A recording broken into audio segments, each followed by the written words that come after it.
በስመ አብ ወወልድ ወመንፈስ ቅዱስ አሃዱ አምላክ አሜን። እንኳን ለእመቤታችን ለቅድስት ድንግል ማርያም በዓለ ልደት በሰላምና በጤና አደረሳችሁ። ከዚህ ከእመቤታችን ከቅድስት ድንግል ማርያም በዓለ ልደት ምን ትማራላችሁ? በተለይ ከሐናና ከኢያቄም ምን እንማራለን የሚለውን በተወሰነ ነገር መነጋገር ፈለኩኝ። የተወደዳችሁ የእግዚአብሔር ቤተሰቦች እንግዲህ ከእመቤታችን ከቅድስት ድንግል ማርያም ወላጅ ቤተሰቦች ከቅድስት ሐናና ቅዱስ ኢያቄም ሶስት ነጥቦችን በማንሳት እንድንነጋገር ፈለኩኝ። እግዚአብሔር አምላክ በረከታቸውን በሁላችን ላይ ያሳድርብን።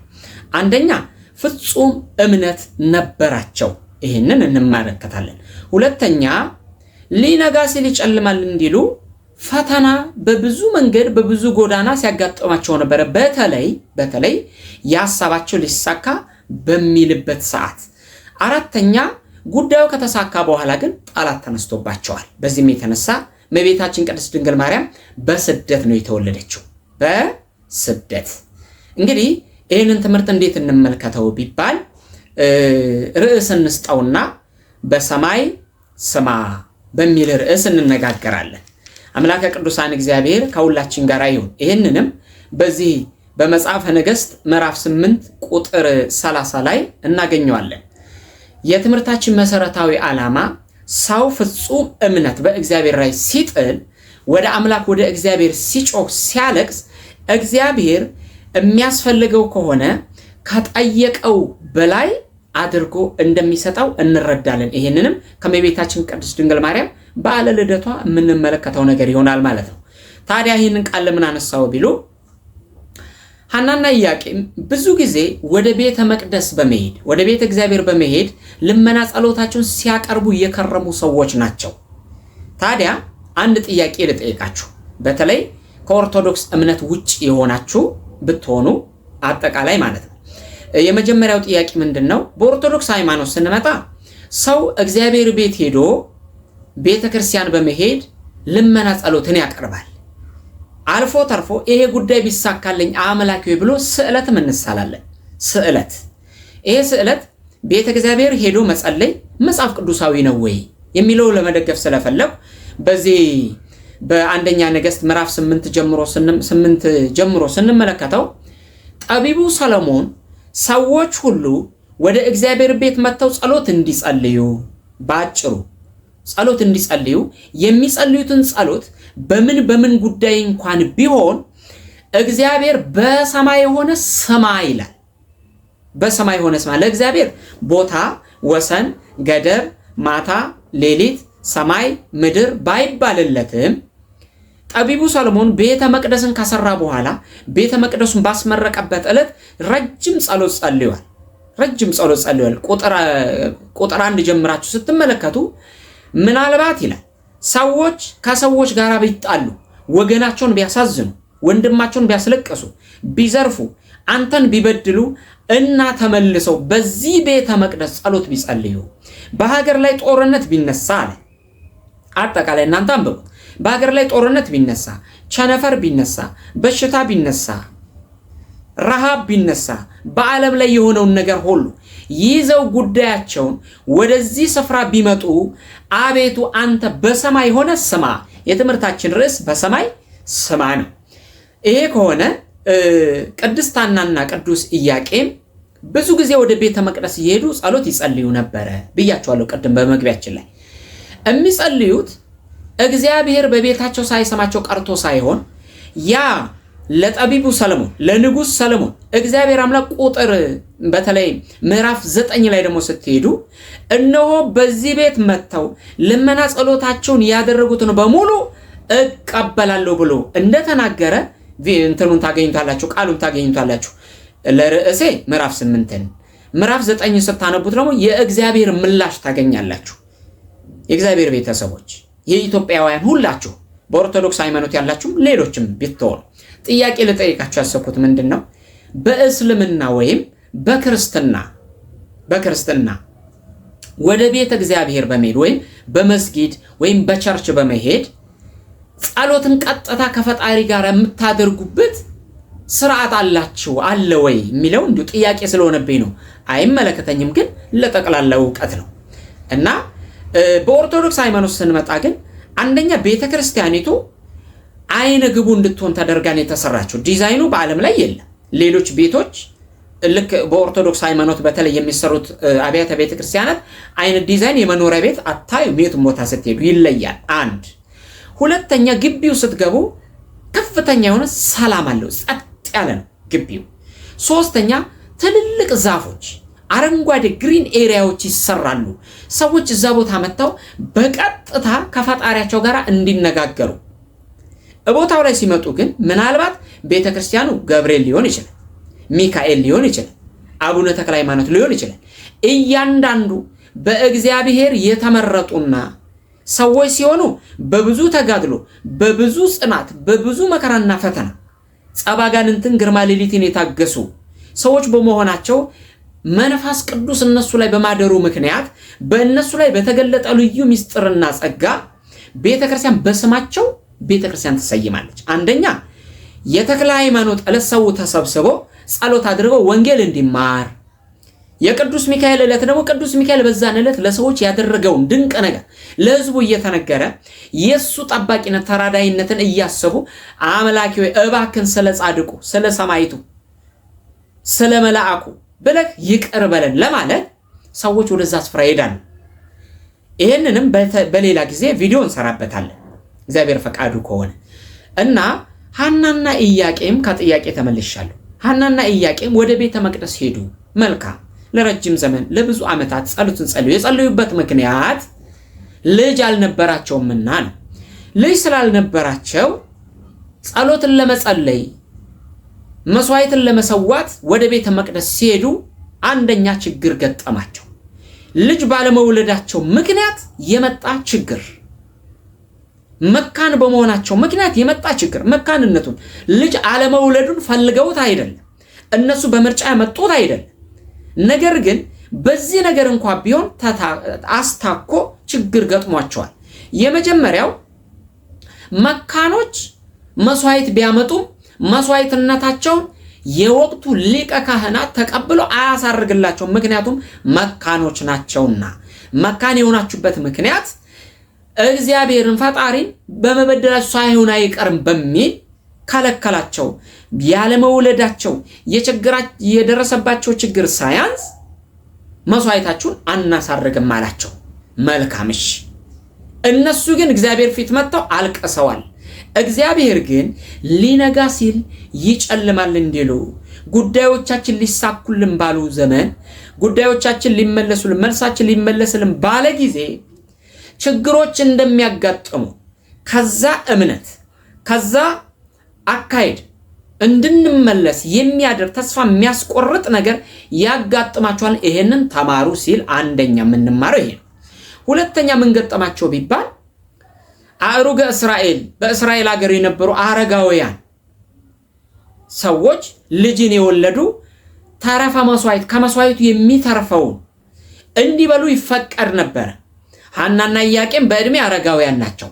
ነገር ግን ወደዛ ሄደው ለመብላት ለመካፈል ከበረከቱ ለመካፈል ሲሉ እናንተ ልጅ አልወለዳችሁም ተብለው ተከለከሉ። ስለዚህ እነዚህ ነገሮች ተደራርቦባቸው በእግዚአብሔር ፊት ልመና ጸሎታቸውን አድርገው እያዘኑ እየተከዙ ወደ ቤታቸው ተመለሱ። አስተው ወደ ምን ተመለሱ? ወደ ቤታቸው ተመለሱ። ሲመለሱ ግን በመንገድ ላይ ደክሟቸዋልና እየጠወለጉ መጥተው ዛፍ ስር ተቀምጠው አካባቢውን ሳዩ አካባቢው ዛፉ ፍሬን ሊያፈራ ግማሹ አብቧል፣ ሌላኛው ወደ ፍሬ ተቀይሯል። አንገቷን ቀና ስታደርግ ቅድስታና እርግብ በዛፍ ላይ ተቀምጣ ከልጆቿ ጋር ስትጫወት አየች። ዛፉን ብትመለከት ፍሬ አፍርቷል። ቀና ብትል እርግቧ ልጅ ወልዳ ከልጆቿ ጋር ትጫወታለች። ይህን ጊዜ ተመልክታ ምነው አምላኬ ሆይ እኔን እንደሰው አልፈጠርከኝምን? ለዚህ ለዛፍ አበባና ፍሬን የሰጠ ለዚች ለእርግብ ከልጆቿ ጋር እንድትጫወት ከፈቀድ ምነው እኔን እስከመቼ አትመለከተኝም? እያለች እያለቀሰች ወደ ቤቷ ተመለሰች። ስለዚህ አስቀድሞ እንደነገርኳችሁ በርዕሳችን ላይ በሰማይ ስማ ጠቢቡ ሰለሞን ለእግዚአብሔር ይህንን ልመና ጸሎት ሲያደርግ በቤት መጥተው ችግራቸውን የተናገሩትን ሐሳባቸውን ላንተ ያጋሩን። ከችግራቸው አቤቱ በሰማይ ሆነ ስማ። ሀገር ላይ ዝናብ ባይዘንብ ቸነፈር ቢነሳ ህዝብ በህዝብ ላይ ሲነሳ መንግስት በህዝብ ላይ ህዝብ በመንግስት ላይ ቢነሳ አቤቱ ቁጣን አብርድ። በዚህ ስፍራ ላይ ሆነው የለመኑን ልመና ስማ። ምዕራፍ 9 ላይ ስትሄዱ እግዚአብሔርም አዎ ይህንኑ ቃል ተናገረ። ምን አለው? ለጠቢቡ ሰሎሞን መልስ ሲሰጥ በዚህ ስፍራ ሆነው የሚለምኑኝን ልመና ጸሎት በሙሉ እቀበላለሁ። በደል ቢበድሉ ችግር ቢያመጡ ግን እነሳባቸዋለሁ ይላል። አሁንም ችግር ያመጣል፣ አሁንም ችግር ይሆናል። ሰዎች በደል መበደላቸው አይቀርም፣ እግዚአብሔር ይቆጣል። አሁንም በዚህ ስፍራ መጥተው ከለመነው እግዚአብሔር ይቅር ይላል። ስለዚህ ሐናና ኢያቄም ቤተ መቅደስ ሄደው ልመና ጸሎታቸውን አድርሰው ወደ ቤታቸው ተመለሱ። እቤታቸው ሲደርሱ ቅዱስ ኢያቄም ለ40 ቀን ወደ ተራራ ወጣ ይላል። ዛሬ በኦርቶዶክስ ሃይማኖት ገዳም እንደምንሄደው ኩክየለሽ እንሄዳለን፣ ዝቋላ አቦ እንሄዳለን፣ አሰቦት ገዳም እንሄዳለን፣ አብረንታንት ዋድልባኔ ጻድቃኔ እንሄዳለን። እዛ ስፍራ ስትሄዱ ሰው በሙሉ የመጣበትን ጉዳይ ከእግዚአብሔር ጋር ለመነጋገር ከዓለም ውጣ ውረድ ውስጥ ለመውጣት ከአዝቤዛው ከኑሮ ውድነቱ ራቅ ይልና ከቤተሰቡ ጭቅጭቅ ምናምን ለየት ባለበት ስፍራ ላይ ሄዶ ጸሎቱን ያደርጋል። ሲቀጥል የቦታው በረከት እዛ ቦታ ላይ ብዙ ሰዎች ስለ ሀገር፣ ስለ ወገን፣ ስለ ወንዝ፣ ስለ ዝናብ፣ ስለ እህሉ በረከት ጸሎት ይጸልያሉ። ሃይማኖት ስለሚገደን ሃይማኖታችን ስለሚያዝ ሁሉም በየደረጃው ማለት ነው። እና በዛ ስፍራ ላይ ልክ አሁን በኦርቶዶክስ እንደምናደርገው በብሉይ ኪዳን በዛ ዘመን ግን ቅዱስ ኢያቄም ወደ ረጅም ተራራ ሄዶ ለ40 ቀን ቆየ። እዛ በቆይታው ሰዓት ከ40 ቀን በኋላ ከእግዚአብሔር የታዘዘ መልአክ መጥቶ ለዓለም ሁሉ መድኃኒት የምትሆን ለዓለም ሁሉ የመዳን ምክንያት የሚሆን ልጅ ተወልዳለህ አለው። ይህንን ነገር እንደሰማ ቅዱስ ኢያቄም በቀጥታ ወደ ቤቱ ተመለሰ። ጸሎቱ ተመልሶለታልና መልሱን አግኝቷልና በቤተ መቅደስ ይጮህ ነበር። አሁን ደግሞ ለየት ብሎ ለብቻው ሱባኤ ይዟል፣ አርምሞ ይዟል። ከሰው ተለይቶ 40 ቀን ልክ ወደ ቤት መጥቶ ለቅድስት ሐና ነገራት። ሲነግራት ቅድስት ሐና ይሄን ቃል እንደሰማች ወዲያው እንደተፈጸመላት አመነች። ሶስተኛ የምንማረው ከእናታችን ከቅድስት ሐና ወይም ከኢያቄምና ከሐና ሕይወት ውስጥ ምን እንማራለን ካልን ፍጹም ማመን። እንዲሆንላችሁ የምትፈልጉት ነገር ምንድነው? በዘመናችሁ ማሳካት የምትፈልጉት ነገር ምንድነው? ሆኖ ማየት የምትፈልጉት ነገር ምንድነው? እሱን ነገር ገና ሳይሆንላችሁ ጉዳዩ ሳይፈጸም እንደተፈጸመ እንደሆነላችሁ አድርጋችሁ ታምናላችሁ ወይ ነው? እናምናለን ወይ ነው? ከመናገር ባለፈ ከምር ጉዳዩ ሲሆንላችሁ ይሸታችኋል ወይ? የተከናወነ ያክል ይሰማችኋል ወይ? የዛን ጊዜ ሆኗል ማለት ነው። ስለዚህ ሶስተኛው ፍጹም ማመን ጉዳያቸው ላይ ትኩረትን ሰጡ። ችግር ቢገጥማቸው ባይገጥማቸው እነሱ ግን ፍንክች አላሉ። እግዚአብሔር ትቶናል ብለው ቤተ መቅደስ ያጋጠማቸውን ነገር ሁሉ ሰምተው አልተውም። ቅዱስ ኢያቄም ወደ ተራራ ነው የወጣውና ስለዚህ ቅድስት ሐና አመነች ይላል። እንዳመነችም እንደተሳካላት እንደሆነላት አድርጋ አመነች። እምነት ያስፈልጋል። ሶስተኛ ከነዚህ ቅዱሳን እናትና አባት የምንማረው ነገር በስተመጨረሻ ስዕለትን ተሳሉ ይላል።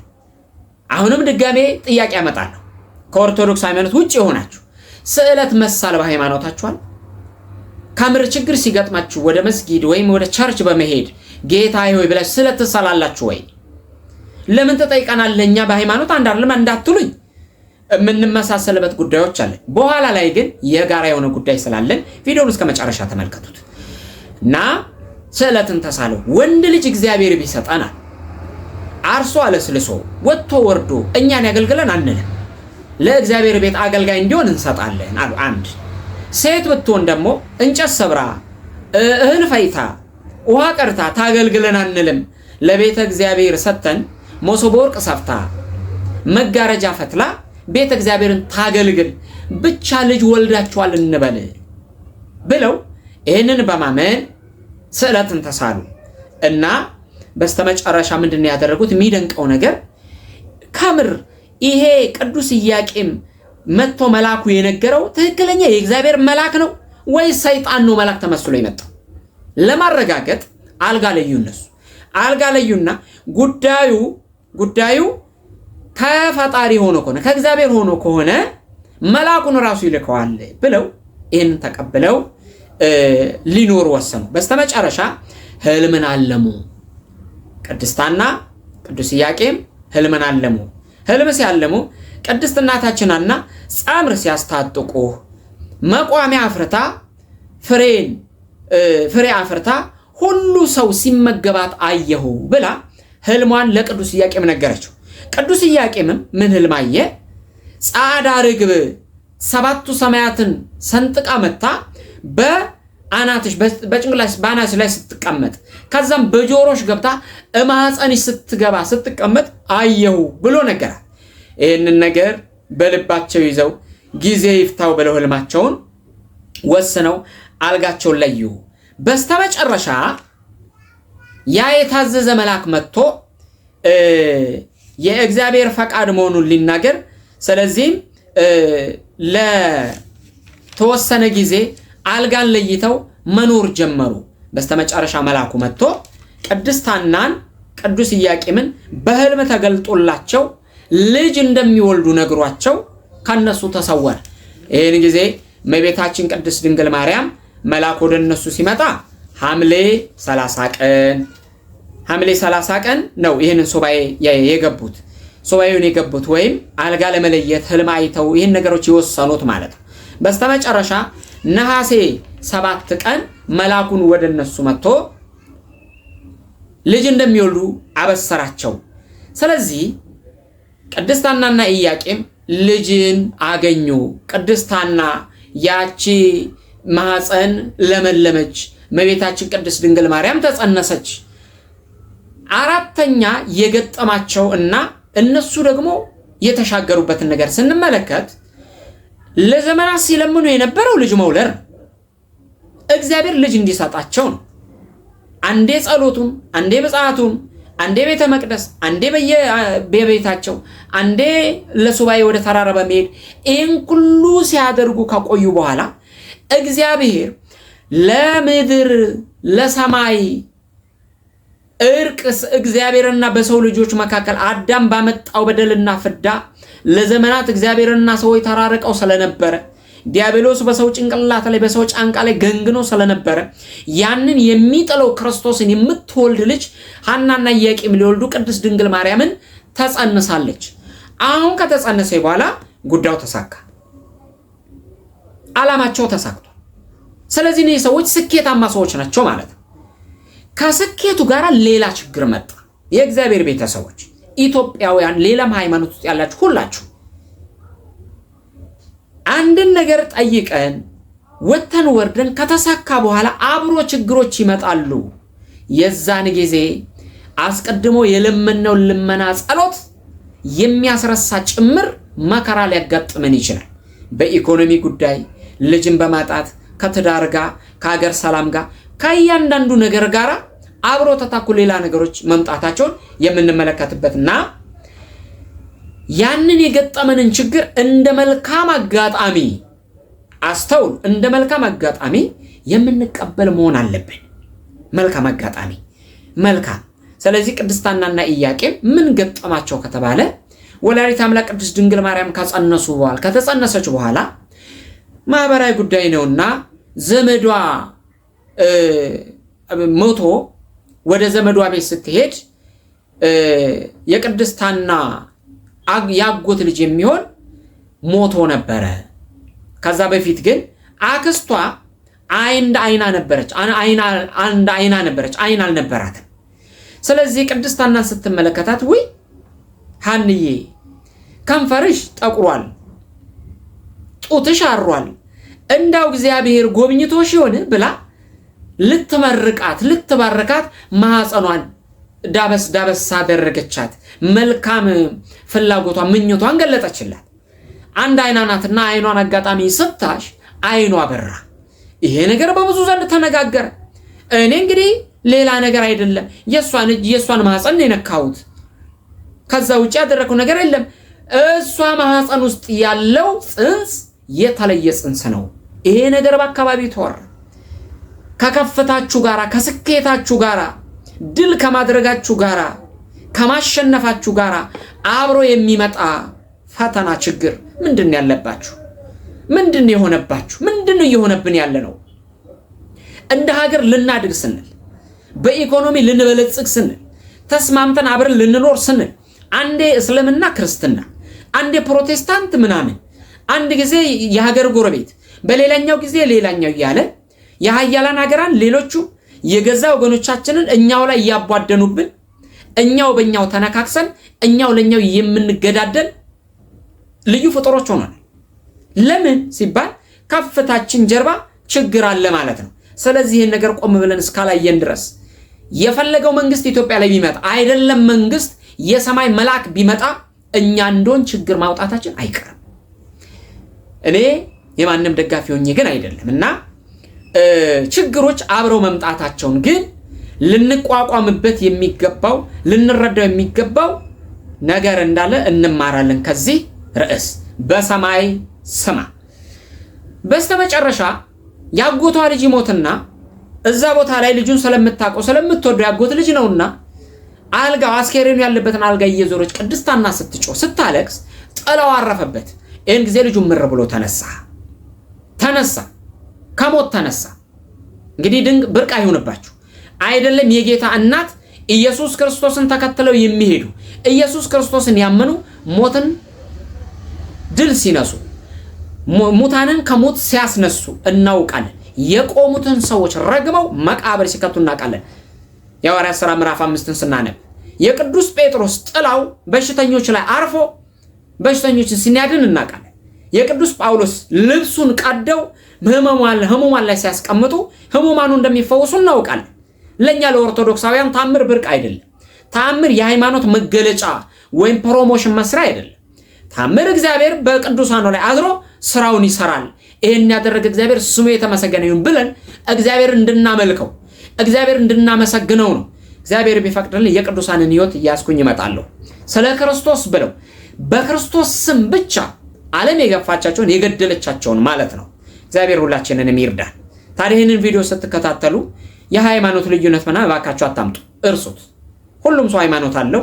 እናንተም እስላሞች፣ እኛም ክርስቲያኖች፣ እናንተም ጴንጤዎች፣ እኛም ኦርቶዶክሶች አደራችሁን እና አሁን ይሄ ሰው ከሞት ሲነሳ አይሁዶች ተነሱ ይላል። በመቀኝነት በክፋት አይሁዶች ብዙ ጊዜ ይመቀኛሉ፣ ይካፋሉ። ለምን ቢባል ዕውቀት አላቸው ከዚህ እስከዛ ማይባል ነገር ግን ድንቅ ስራ ማድረግ አይችሉም እና ይመቀኛሉ። ተንኮለኞች ናቸው። ስለዚህ አስቀድሞ የነሱ ወገን የሆነው ዳዊት ልጁም ሰሎሞን ለ40 ዘመን እንደ ሰም ሲያቀልጠን እንደ ገል ሲቀጠቀጠን ኖረ። በእኛ ላይ ንጉሥ ሆኖ ኖሯል። ዛሬ ደግሞ ከዚች ሴት የሚወለደው ምን ሊሆን ነው ብለው ቅድስት ሐናና ቅዱስ ኢያቄምን ተከታተሏቸው ሊገሏቸው ማለት። ይህን ጊዜ አሁንም የታዘዘ መልአክ ከፈተናው ጋር ቅዱስ ጳውሎስ ሲናገር መውጫውን ያዘጋጃል እንዳለ ተነስተ ወደ ተራራማው አገር ወደ ሊባኖስ ይዛት ውጣ አለ። ስለዚህ እመቤታችን ቅድስት ድንግል ማርያም ምክንያተ ድህነት ስትሆን ዓለም ይድንባት ዘንድ ኢየሱስ ክርስቶስ በሷ በኩል ይወለድ ዘንድ ምክንያት የምትሆነው ቅድስት ድንግል ማርያምን በአጭር ለማስቀነጥ አጋንንት ሰዎችን ቢያስነሳም መልካም አጋጣሚውን ተጠቅመው እነሱ ልጅ አግኝተዋልና ስደቱን ወስነው ወጡ። እኛ ኦርቶዶክሳውያን ለዓለም ስደተኞች ነን። እኛን ኦርቶዶክሳውያንን ክርስቲያኖችን የሚገሉ ሰዎችን ለነሱ እዘኑላቸው። ከገደሉ በኋላ ካረዱ በኋላ እነሱ ሰላም አይኖራቸው። ይሄንን 100% እርግጠኞች ነን። 100% እኛስ ቤታችን በሰማይ ነው። በዚህ ዘመን ክርስቲያኖችን የምታርዱ ሰዎች እባካችሁ ለራሳችሁ ስትሉ ተመለሱ። ቢቻላችሁ ክርስቲያኖች ያመኑትን አምላክ እመኑና ተገላገሉ። እረፍት ታገኛላችሁ። የዘላለም ሞት የዘላለም ኩነኔን ውጡ። ስለዚህ ጠቅለል ስናደርገው በሰማይ ስማ። የሀገሬ ህዝቦች ሁላችሁ በዚህ ሰዓት በየሃይማኖታችሁ ሆናችሁ ለሀገር ጸልዩ፣ እንጸልይ፣ ለሀገር እናልቅስ። ትውልድ ሚዛኑን ስቷል፣ መስመሩን ለቋል። ወደ ቤተ መቅደስ በመመለስ ወደ ቤተ እግዚአብሔር በመመለስ የእግዚአብሔርን ቤተ መቅደስ የሆነው ሰውነታችን አንደኛ በመቀደስ ሁለተኛ ንስሐ በመግባት ሶስተኛ እኛ በተለይ ኦርቶዶክሳውያን ቅዱስ ክቡር ደግሞ በመቀበል በክርስትናችን እንጽና እላለሁ። አስተምሮናል፣ መክሮናል። ስሙ ለዘላለም የተመሰገነ ይሁን። የእመቤታችን ቅድስት ድንግል ማርያም በረከቷ በሁላችን ላይ ይደርብን። አምላካችን እግዚአብሔር ልደታችን ያድርግልን። ወላዲተ አምላክ ቅድስት ድንግል ማርያም በስደት ነው የተወለደችው። ስለዚህ ስደት ሲገጥማችሁ፣ መከራ ሲገጥማችሁ፣ በሀገር ላይ በወገን ላይ በትዳር ውስጥ በልጆች መካከል ችግር ሲገጥማችሁ ወደ እግዚአብሔር ቤት በመመለስ ወደ እግዚአብሔር ቤት በመሄድ አቤቱ አስቀድሞ ለጠቢቡ ሰለሞን እቀበላለሁ እሰማለሁ ባልከው መሰረት እባክን ስለ ቅዱሳን ስለ ጻድቃን ብለህ እነሆ ፊትን ወደኛ መልስ እያላችሁ ጸልዩ። ይቆየን።